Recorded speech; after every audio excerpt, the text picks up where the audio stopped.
আল্লাহুম্মা আনতা রাব্বি লা ইলাহা ইল্লা আনতা খলাকতানি ওয়া আনা আবদুকা ওয়া আনা আলা আহদিকা ওয়া ওয়াদিকা মাস্তাতাতু আউজু বিকা মিন শাররি মাসানাতু আবু লাকা বিনিমাতিকা আলাইয়া ওয়া আবু লাকা বিজাম্বি ফাগফিরলি ফা ইন্নাহু লা ইয়াগফিরুজ জুনুবা ইল্লা আনতা।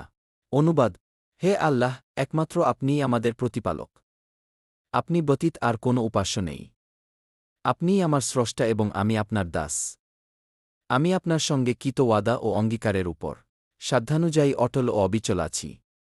আমি আমার কৃতকর্মের সব অনিষ্ট হতে আপনার কাছে আশ্রয় প্রার্থনা করছি। আমার উপর আপনার দানকৃত সব নেয়ামত স্বীকার করছি। আমি আমার সব গুনাহ স্বীকার করছি। অতএব আপনি আমাকে ক্ষমা করুন, কেননা আপনি ছাড়া আর কেউ গুনাহ ক্ষমা করতে পারবে না।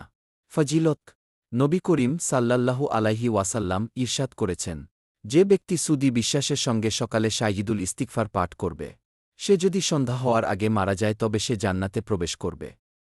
আর যে ব্যক্তি সুদী বিশ্বাসের সঙ্গে সন্ধ্যায় শাইয়িদুল ইস্তিগফার পড়ে সে যদি সকাল হওয়ার আগে মারা যায় তবে জান্নাতে প্রবেশ করবে।